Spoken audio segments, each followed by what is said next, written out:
శ్రీ గురుభ్యో నమః. గురు శ్రీ విశ్వపతి గారు దర్శించి రచించిన శ్రీకృష్ణ దర్శనం అనే పుస్తకంలో 20వ అధ్యాయం. ఒకనాడు కన్నయ్య గోపబాలురతో ఆడుకుంటూ అడవిలోకి వచ్చాడు. అక్కడ కొంత దూరంలో కృష్ణునికి ఒక గురుకులం కనిపించింది. అక్కడ కొందరు మహర్షులు ఒక యజ్ఞం నిర్వహిస్తున్నారు. కన్నయ్య గోపబాలురని ఇక్కడే ఉండమని చెప్పి తాను ఆ మహర్షుల వద్దకు, ఆ హోమగుండాల వద్దకు వెళ్ళాడు. వారిని చూసి కన్నయ్య ఈ యజ్ఞఫలం ఎవరికిస్తున్నారు అని అడిగాడు. ఇది విన్న ఆ మహర్షులు నిర్ఘాంతపోయారు. ఇంత చిన్న పిల్లవాడేంటి ఇటువంటి ప్రశ్న అడగడమేమిటి అని ఎంతో ఆశ్చర్యపోయారు. అప్పుడు వారిలో ఒకరు, ఈ యజ్ఞఫలం ముల్లోకాలకు నాథుడైన ఆ శ్రీ మహావిష్ణువుకు సమర్పిస్తున్నాము అని అన్నాడు. ఓహో అలాగా అని కన్నయ్య చిరునవ్వు నవ్వాడు. ఆ పిల్లవాడి తేజస్సు చూసి వారు ఎంతో ఆశ్చర్యపోయారు. వారిలో ఒకరు కన్నయ్యను గుర్తించి, గోకులంలో పుట్టిన ఒక బాలుడు ఎన్నో అద్భుతాలు చేస్తున్నాడు అని విన్నాము, అది నువ్వే అన్నమాట అని అన్నాడు. అప్పుడు కన్నయ్య, అది నేనే అన్న మాట నిజమే కానీ నేనేమీ అద్భుతాలు చేయడం లేదు అని అన్నాడు. ఇలా అంటూ అక్కడ పక్కనే వారు యజ్ఞం కోసం పెట్టుకున్న ఒక గుండిగ నిండా ఉన్న పాలన్నీ పైకెత్తి ఒక్క క్షణంలో మొత్తం తాగేశాడు. ఈ దృశ్యం చూసిన మహర్షులకు ఆశ్చర్యము, కోపము రెండూ కలిగాయి. చిన్న పిల్లవాడేంటి ఇంత గుండిగ నిండా ఉన్న పాలు తాగడమేమిటి? అయినా మన యజ్ఞం కోసం పెట్టుకున్న పాలు ఈ పిల్లవాడు ఇలా తాగేశాడేమిటి అని కోపగించుకున్నారు. వారి కోపాన్ని చూసిన కన్నయ్య చిరునవ్వు నవ్వుతూ, ఒక్కసారి మీ నలుగురు ఇలా వస్తారా అన్నాడు. ఆ నలుగురు ఏదో మాయలో పడిన వారిలా కన్నయ్యతో పాటు పక్కన ఉన్న చెట్ల మధ్యకు వెళ్ళారు. అప్పుడు కన్నయ్య వారితో, మీలో ఎవరికైనా ఎప్పుడైనా ఆ శ్రీమన్నారాయణుని దర్శనం కలిగిందా అన్నాడు. అందుకు వారు, ఆ శ్రీమన్నారాయణుల వారి దర్శనం కలగడమా? అంత అదృష్టం కూడానా?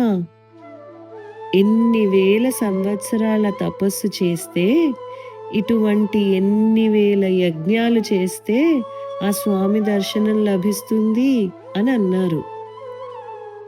వారిలో ఒక మహర్షి కన్నయ్యతో, అయినా ఇవన్నీ మీకెందుకు కానీ నువ్వు మేము యజ్ఞం నిమిత్తం పెట్టుకున్న ఆ పాలన్నీ ఎందుకు తాగావు అని అడిగారు. దానికి కన్నయ్య చిరునవ్వు నవ్వుతూ, ఆకలి వేసి తాగాను అని అన్నాడు. వారికి కోపం ఇంకా ఎక్కువైంది. అప్పుడు వారికి ఒక అద్భుతం కనిపించింది. కన్నయ్య ఉన్న చోట ఒక్కసారిగా శ్రీ నరసింహస్వామి దర్శనమిచ్చారు. వారందరూ ఆశ్చర్యపోయి ఆ స్వామిని ఎన్నో విధాలా స్తుతించారు. ఇంతలో ఆ నరసింహ రూపం మాయమై వారికి శ్రీరామచంద్రుడు దర్శనమిచ్చాడు. ఆ నలుగురు మహర్షులకి ఆశ్చర్యంతో, ఆనందంతో నోట మాట రాలేదు. అటు తరువాత కన్నయ్య వారికి వామనమూర్తిగా కనిపించాడు. కాసేపటికి వరాహమూర్తిగా దర్శనమిచ్చాడు.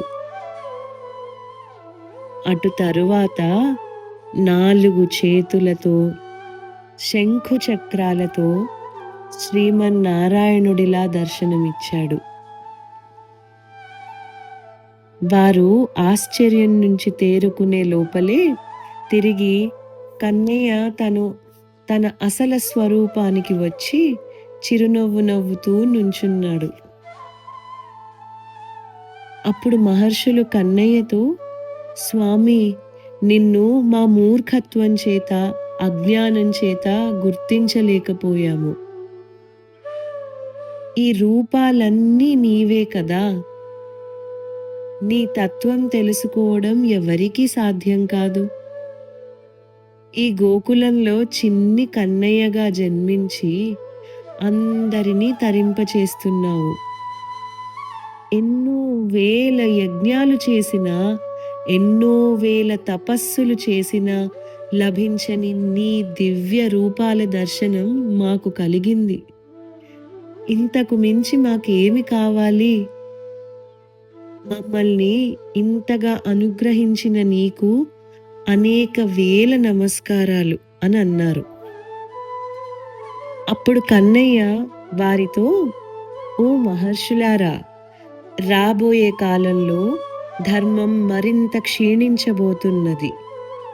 ధర్మం రక్షింపబడడం కోసం మీరు ఇంకా ఇలా యజ్ఞాలు చేస్తూ ఉండండి. ఇది లోక కళ్యాణానికై ఎంతో ఉపయోగపడగలదు. నేను మీకు ఇన్ని రూపాలు అనుగ్రహించిన విషయం ఎవ్వరికీ చెప్పవద్దు. దీనిని గోప్యంగా ఉంచండి అని అన్నాడు. అందుకు వారందరూ, అలాగే స్వామి, ఈ విషయం ఎవ్వరికీ బహిర్గతపరచము అని అన్నారు. అందరూ కలిసి తిరిగి యజ్ఞవాటిక దగ్గరికి వచ్చారు. కన్నయ్య వారి దగ్గర సెలవు తీసుకొని గోపబాలురు దగ్గరికి వెళ్ళాడు. కన్నయ్య వెళ్ళేటప్పుడు వారు నమస్కరించబోతే కనుసన్నలతోనే వారిని వద్దని వారించాడు. వారికి అర్థమైంది. వెంటనే ఆ ప్రయత్నం విరమించుకున్నారు. ఇది శ్రీకృష్ణ దర్శనం అనే పుస్తకంలో 20వ అధ్యాయం.